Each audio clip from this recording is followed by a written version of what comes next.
Welcome to the mythical creatures.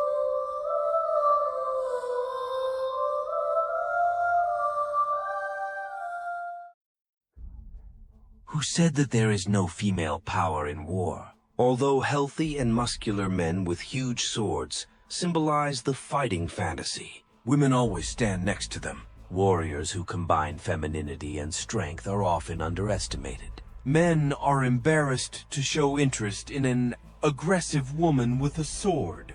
Afraid to admit their own vulnerability, ladies look with apprehension at those who chose a spear instead of a mop and do not faint at the sight of a dragon, but are ready to attack it boldly. Most artists depict fantasy women with a sword in the same way. Muscular, half-naked, in explicit poses. This stereotype shapes our understanding of Amazons, but they are much more diverse and interesting than we imagine. The legends of the Amazons hide many little-known, fascinating details that often go unnoticed. When we talk about Amazons today, we mean either strong, wild women dressed provocatively and armed, or, in a modern context, simply independent and free women. What is the origin of this term in our language? Perhaps the concept of Amazon could come from the Iranian Hamazan, warriors. If in the Greek phrase amazos, the particle a is considered as an amplifying one, then this can be interpreted as buxom. There is also a common theory that the word Amazon is formed from the Greek amazos, with a negative particle a, i.e., without a breast. It is assumed that the Amazons amputated or burned out their right breasts in order to shoot arrows more freely. However, this is just a myth. In ancient painting, Amazons were always depicted with both breasts. Sometimes one of them could be covered with clothes. There are several other versions of the origin of the word Amazons. For example, amasso, from masso, to touch. To touch could be interpreted as not touching men. In addition, the word maza, moon, has been preserved in the North Caucasian languages, which may be related to the ancient time when the inhabitants of this region worshipped the moon, the goddess of hunting, corresponding to the Greek Artemis. By the way, the association between the warriors and the Amazon River in South America is not accidental. It was in honor of the Amazons that this river was named. The Amazon River was discovered by conquistador Francisco de Orellana, who also became the first European to cross South America at its widest point. In the summer of 1542, a group of pioneers, according to legend, encountered the legendary Amazons and engaged them in battle. Today it is believed that these were either Indian women who fought with men, or just long-haired Indians, whom the Spaniards mistook for women. Initially, de Orellana planned to name the river after himself, but after this event he decided to stop at the Amazon option. For the ancient Greeks, the Amazons were as real as other inhabitants of the northern lands. The sources of those times contain a lot of information about the Amazons, although, of course, most of it is fiction. Some of these sources claim that the Amazons lived on the coast of the Euxine Pontus, Black Sea, in their own state, ruled by Queen Hippolyta. She became legendary thanks to Hercules. It was from her that he had to steal the magic belt during his 9th feat. In his history, Herodotus reports that the capital of the Amazons was called Themyscira, and was located on the banks of the Thermodon River in the southern part of the Black Sea, which corresponds to modern Turkey. There is a version according to which the Amazons came to Greece from Lake Meotia, i.e., from the area of the modern Sea of Azov. From there, they conducted military campaigns throughout Asia Minor, even reaching Syria and Egypt. According to legends, Amazons founded cities such as Ephesus, Smyrna, now known as Turkish Izmir, Sinope, and Paphos. According to Diodorus Siculus, the Amazons lived near the Tanais River, modern Don. This name probably came from the name of the son of the Amazon Lysippus, who, having fallen in love with his mother, chose to commit suicide by throwing himself into the river to avoid incest. All legends agree that the Amazon society was ethnos gyneikokratumenoil, a nation ruled by women and where there was no place for men. The famous Greek geographer Strabo wrote that once a year the Amazons raided the Caucasian tribe of the Gorgons, ancestors of the Ingush and Chechens, with a special purpose: to get pregnant from them. Boys born from such unions were at best returned to their fathers, and at worst destroyed. Girls were taught to work in the field, hunting and martial arts, thus forming a new generation of militant women in the tribe. Based on the above, it can be concluded that the idea of blonde Amazons is a fiction of artists, given the methods of preserving their heritage. The ancient warriors in their classical view probably had a typically oriental appearance. Amazons are found in many male legends. According to legend, they successfully fought Phrygia and Libya, attacked Lycia, but were defeated by the ancient Greek hero Bellerophon, Tamir of the legendary Pegasus. King Ibad of Lycia sent the young hero into battle with the Amazons, secretly hoping that Bellerophon would die. However, the sinister plans of the treacherous ruler did not come true. The Amazons also took part in the Trojan War, acting on the side of Troy. The legend tells how the ruler of the Amazons, Hippolyta, was accidentally killed by her sister Penthesilea while hunting. Exhausted by remorse, the new ruler decided to commit suicide, as befits a real Amazon. In battle, her organized attack on the Greeks was successful at first, but Achilles intervened, knocking Penthesilea off her horse and striking her with a spear.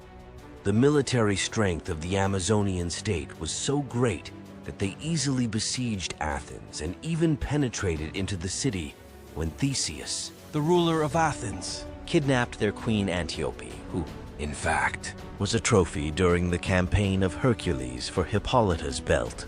However, over time, Antiope fell in love with Theseus and did not seek to return to the Amazons.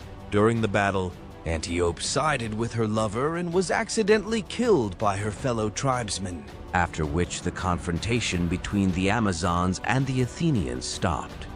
The battle between the inhabitants of Athens and the Amazons gave rise to a separate genre of ancient Greek art, known as Amazonomachi, the tradition of depicting militant Amazons on the battlefield, in drawings on terracotta and marble carvings. Over time, mentions of Amazons are becoming more and more rare. During the time of Alexander the Great, there were rumors about the appearance of the Amazon queen Thalestris in the camp of the great commander, accompanied by 300 of her tribesmen. It was said that Thalestris offered her entire harem to Alexander in the hope of getting offspring from the illustrious ruler, strong and intelligent like himself. The Roman general Gnaeus Pompey wrote about the warlike Amazons who fought in the ranks of enemy troops, and Virgil in his poem Aeneid was clearly inspired by the Amazon Camilla, a representative of the ancient Amazons, when he described the Volscian warrior. The main weapon of the Amazons was the sagaris, the Scythian name for the double-bladed axe known to the Greeks as the palectus or labri. The latter was widespread on the island of Crete back in the Bronze Age, symbolizing the feminine principle. In addition to the battle axe, the Amazons also actively used bows with arrows and small spears, a typical set for the Scythians. They rarely fought on foot, as the main force of their army consisted of cavalry, which also reminds of the Scythian tribes. The golden labris is a symbol of the Minoan culture on the island of Crete, which existed about 2 millennia BC. Where do the legends about Amazons come from? Are these just vague memories of those ancient times when society was possibly matriarchal? Or do they reflect the real existing female peoples in the ancient era? There are many theories about this. The Amazons were called the daughters of Ares and the parishioners of Artemis, which may indicate that their origins may have been associated with a closed community of priestesses. In this interpretation, the mythical severing of the breast may be a ritual act. In early examples of Greek painting, Amazons were depicted in helmets and long tunics. which created an analogy with the warlike goddess Athena. Later, their clothes became more refined and light, with a high belt for ease of movement, imitating the style of the goddess of hunting Artemis. The Greek origin of the Amazons is confirmed by their use of small crescent-shaped pelta-shields in battle. In later images, Amazons are often represented in clothes inspired by the Persian style, in tight trousers and high-pointed headdresses. The so-called Kadaris. Mythical stories about Amazons are often associated with two heroes, Hercules and Theseus. Since these characters often met with fictional creatures, it can be assumed that the Amazons could also be fiction. Perhaps they symbolized the dangers that the Greek colonists had to face on the Black Sea coast. Taking into account the supposed origin of Amazons from the Don steppes and the coastal regions of the Sea of Azov, the Asian theory of their origin seems to be the most likely. The Greeks who inhabited the Black Sea region regularly encountered warlike and wild nomads. Herodotus explicitly claimed that the Sarmatians descended from the Amazons and Scythians. Until recently, this was considered the only explanation. Scientists consider the Amazons as an artistic image that emphasized the features of the steppe barbarians in the eyes of the Greeks. However, in the last decades of the Ixiacs, early 28th century, the situation has changed. First, large female graves were discovered in the north of Turkey, in the province of Samsun, and then in other regions, including Taman. Cuban archaeologists discovered the graves of entire tribes in which only women were buried. An extremely interesting fact is that weapons were found next to the bodies. Bows, quivers and daggers, and one of the victims even had an arrow tip in her skull. These archaeological finds confirm the existence of tribes in the northern Black Sea region, where women played an important role in society and preserved ancient customs in which a woman occupied a central place. However, it is unlikely that these sororities were as closed as the ancient Greeks described them. Probably, the cruelty towards men was exaggerated. The creation of such legends about a land where life was significantly different from their own is typical for different cultures. In any case, these tribal alliances were small and unstable.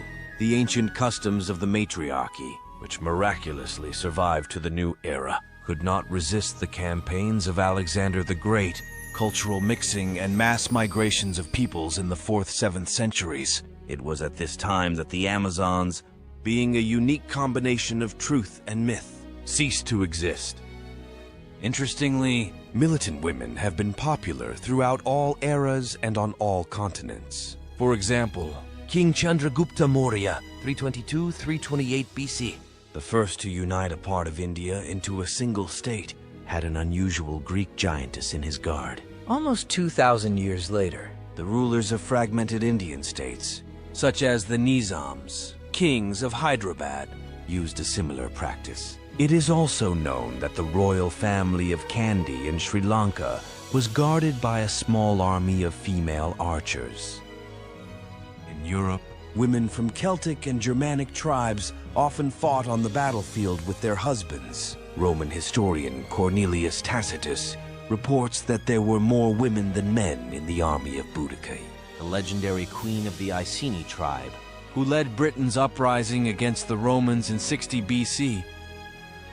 In the Scandinavian countries, there was an interesting custom according to which a woman who did not have a family could take up arms and become a skjaldmo, maiden with a shield. The Hervor saga tells the story of one such girl who dressed like a man and fought under the name Hjorvard. Hervora practiced necromancy and resurrected her dead father from the mound so that he would give her the magic sword Turfing. It is remarkable that the dwarves who created this weapon put a curse on it. Each use of it will entail the death of at least one person, and over time this sword will become the source of 3 great disasters. The Danish historian Saxon Grammaticus recorded that in the Battle of Braveller, which took place around 750 between the armies of the Swedish king Sigurd Ring and the Danish king Harald Gildetand, About 300 maidens with a shield participated on the side of the ladder. He notes that their shields were small and their swords were long.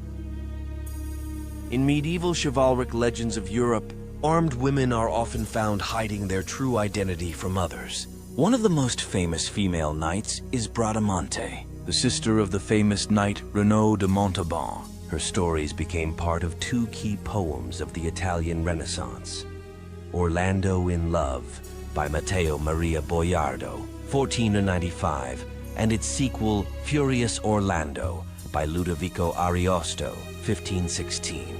These tales are considered a source of inspiration for many modern fantasy works. King Aho Hogbaja, who ruled in Dahomey, modern Benin, Africa, from 1645 to 1685, as well as his son Dosu Agaja, who ruled from 1708 to 1732, consolidated their power by creating a powerful army. They expanded their possessions, capturing neighboring kingdoms, and formed a large state that continued to exist until the 19th century. The basis of Dahomey's armed forces were highly qualified royal bodyguards, recruited from among women. Their number gradually increased, And by the beginning of the 19th century, it was already a third of the entire army, i.e., about 6,000 people. The Europeans gave the nickname Dahomey Amazons to an elite military unit, considered the most powerful military force in Africa. Dahomey, which was actively engaged in the slave trade, had a huge annual income of up to £250,000, of which a significant part was allocated for military needs. The Dahomey Amazons possessed high-tech weapons, including expensive British rifles, and underwent special military training, while wearing uniforms and following a strict ban on marriage and offspring. Many of them retained their virginity. Their army was organized hierarchically and strictly disciplined.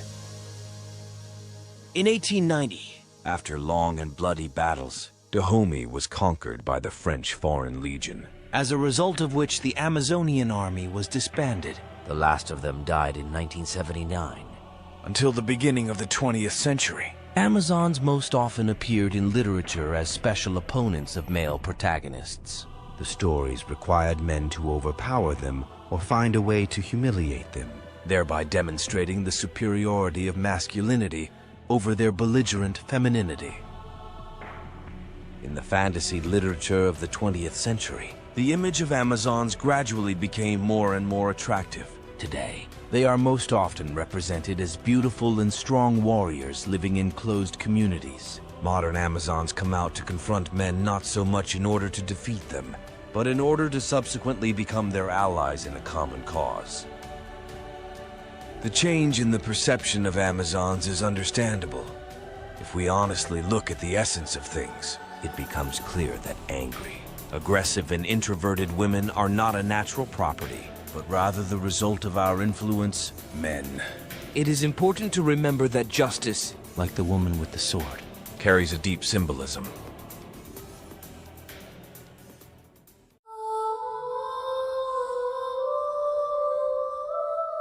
Gorgons in Greek mythology are monsters descended from the sea, deities Phorkia and Keto, and are the granddaughters of the goddess of the earth Gaia and the god of the sea Pontus. Gorgons consist of three sisters, Spheno, Euryale, and Medusa. Unlike her older sisters, Medusa is mortal. In ancient times, these sisters were known as the Red Sea Maidens and lived in the far west, near the shores of the World Ocean River, near the Garden of the Hesperides. Gorgon Medusa, known as the most famous of the Gorgon sisters, was originally a beautiful sea maiden, and not the terrible monster that she later became. Her beauty was so attractive that the god of the seas, Poseidon, decided to fall in love with her. However, the place for this was chosen unsuccessfully: the temple of the goddess of wisdom, Athena. Athena, outraged, turned Medusa into a winged monster and endowed her with the terrible ability to turn all living things into stone with her gaze. In addition, Athena turned her innocent sisters into monsters. They were forced to hide on a lost island at the edge of the earth, as everyone forgot about their beauty and feared their deadly abilities. People told scary stories about cruel and bloodthirsty Gorgons, waiting for the appearance of a hero who would free the world from the disgusting jellyfish. whose gazes turned everything to stone. That was Athena's will. One of the tasks assigned to Perseus by King Polydectes was to kill the Gorgon Medusa. In this case, the hero was helped by the gods Athena and Hermes. On their recommendation, before the battle, he visited the prophetic old women, the Gry sisters, who, like the Gorgons, were sisters. They had only one eye and one tooth for the three of them. Perseus tricked them by stealing a tooth and an eye from them, and then exchanging them for winged sandals, a magic bag, and a cap of invisibility of Hades. The Greys directed Perseus to the Gorgons. Hermes gave him a sharp, curved knife. Armed with these gifts, Perseus arrived at Gorgon. In front of him was a rocky island where the sisters were sleeping peacefully, unaware of the approaching danger. Perseus noticed a shiny shield, a gift from Athena, which reflected the sea and rocks like a mirror.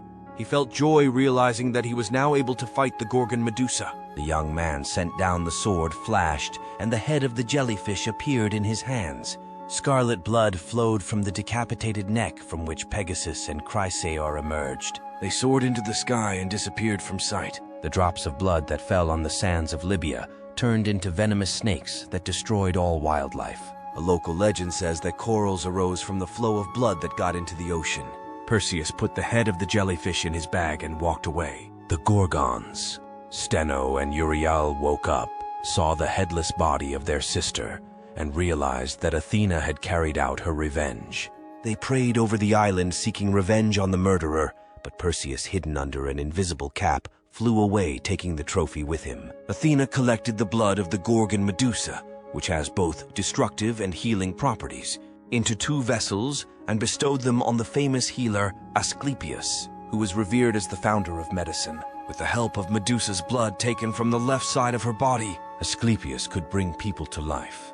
And blood taken from the right side of her body could immediately destroy life. Medusa's head retained its ability to turn living things into stone after her death. When Perseus, who defeated Medusa, landed next to the palace of the Titan Atlas, he turned it into a mountain, showing the head of a Gorgon. Soon the severed head of Medusa was handed over to Athena, who attached it to her legendary Aegis shield, which became known as the Gorgonian, and Athena herself received the epithet Gorgope, the goddess with a terrible look. In subsequent times, in ancient Rome, the image of the snake-haired head of Medusa became one of the most common on metal ornaments that served as insignia for warriors. The image of the Gorgon Medusa is frightening and dangerous. The ancient Greek poet Hesiod, in the poem Theogony, describes her as a creature with moving snakes instead of hair, covered with shiny scales, with copper hands, sharp steel claws, and wings with sparkling golden plumage. From her gaze, all living things turn to stone. The word Gorgos in translation means terrible, formidable, which emphasizes the terrible appearance of the Gorgon. Depending on the circumstances, her victim may become petrified, speechless, senseless, or even die. The power of the jellyfish can be used as a weapon against itself or against other opponents. All the inhabitants were afraid of the Gorgon and considered her the embodiment of evil and cruelty. But if you remember her story, then the Gorgon Medusa is the image of an innocently murdered heroine who suffered because of her beauty. Her image includes a head with snake hair, the blood of Medusa, the shield of Perseus, polished to a shine, which became like a mirror, as well as a stone into which all living things turned when looking at the Gorgon. Gorgon's blood had both healing and destructive properties. Asclepius, to whom Athena gave it, could use the blood of Medusa to revive people if he took it from the left side of the body, or for instant termination of life if he took it from the right side of the body. Interestingly, Asclepius is often depicted with a staff entwined with a snake, symbolizing the generation of the blood of the Gorgon Medusa. Pausanias, an ancient Greek traveler and writer, mentions that several tamed snakes lived in the temple of Asclepius in Epidaurus. The image of a snake wrapping around a bowl first appeared in the 15th century, thanks to the outstanding physician Paracelsus, and has since become a symbol of medicine. The main symbolic element of the myth is the head of the Gorgon Medusa, which even after decapitation had the ability to turn people into stone. Perseus, showing the face of Cato Medusa, turned her into stone and thereby saved Andromeda, the royal daughter, who was destined to be sacrificed to Cato. Earlier, he also turned into stone the Titan Atlanta, which held the firmament next to the island of Gorgon, turning it into Mount Atlas in modern Morocco. In medieval legends, Alexander the Great was credited with owning the Gorgon's head, which explained his victories over various peoples. In the famous Pompeian mosaic, the king's armor is decorated with the image of a Gorgon's head on his chest. The island of Sicily is traditionally considered a habitat for Gorgons and a place where jellyfish are killed. Her image still adorns the flag of this region. The image of the Gorgon's head was common on military medals, and later on decorations for horse harness, sometimes also found on armor and shields, in order to inspire fear and terror to the enemy. It is assumed that the image of Medusa on military tombstones served the function of protecting the grave from vandals and destroyers. In addition, the head of the jellyfish became the emblem of the Versace house. The appearance of the image of the Gorgon Medusa is often associated with the legend of the evil eye. However, The following hypothesis seems to be the most convincing. Since ancient times, the Gorgon Medusa has symbolized both horror and attractiveness. Its image is ambiguous. It is the embodiment of a combination of chaos and order in man, beauty and cunning, self-restraint and depravity. So, the Gorgon Medusa is not just an ancient mythical character, but a symbol reflecting various aspects of the human soul. The image of the Gorgon became known by the 8th century BC. In Homer's time, it was so widespread that it was mentioned without a detailed description or explanation in his works. The Gorgon was often depicted on coins and in art, attracting people's attention. The name Gorgon has ancient roots. The Greeks used the term Gorgonian to refer to a totem mask, which was often found on household items, weapons, jewelry, and even on the facades of buildings. The myths of Gorgon and Medusa merged together, and these names became almost synonymous. In ancient times, images of Medusa were popular everywhere, on coins, dishes, amulets, and the architecture of Athenian houses. It was believed that an amulet with drops of her blood brought its owner protection from misfortune. The image of the Gorgon became known by the 8th century BC. In Homer's time, it was so widespread that it was mentioned without a detailed description or explanation in his works. The Gorgon was often depicted on coins and in art, attracting people's attention. The name Gorgon has ancient roots. The Greeks used the term Gorgonian to refer to a totem mask, which was often found on household items, weapons, jewelry, and even on the facades of buildings. The myths of Gorgon and Medusa merged together, and these names became almost synonymous. In ancient times, images of Medusa were popular everywhere, on coins, dishes, amulets, and the architecture of Athenian houses. It was believed that an amulet with drops of her blood brought its owner protection from misfortune. After Homer, Gorgon is mentioned in the works of Hesiod, Aeschylus, Ovid. Ovid not only tells about the battle with Perseus, who killed the Gorgon, but also presents the pedigree of Medusa. The Gorgon jellyfish is often associated with the concept of the evil eye. Myths of various peoples such as Scandinavians, Hindus, Australian Aborigines, and American Indians also describe cases where people are turned to stone by a bad look. On battle shields, images served as protection from the evil eye and could be found on ships, buildings, gates, and medallions. The myth of the Gorgon Medusa is not the direct cause or consequence of the belief about the evil eye. However, it inspired the creation of totem masks, gorgoneons, which have become common objects. The death of Medusa became an object of attention. Her beauty and tragedy made a deep impression. The Gorgon Medusa is one of the most famous figures in Greek and Roman mythology. The brightness of its descriptions in European literature and images in art depended on the degree to which the creations of late authors and artists approached ancient sources. The image of Medusa has been widely used in painting, literature, and architecture. In old cartographic images of the firmament, Perseus is usually depicted holding the head of a jellyfish in his hand. Its eye corresponds to the variable star Algol, Beta Perseus. During the period of classicism and empire, when antique motifs were revived, the head of Medusa, as well as the Gorgonian, became common decorative. Thanks for watching. It will be nice to see you again in the world of mythical creatures.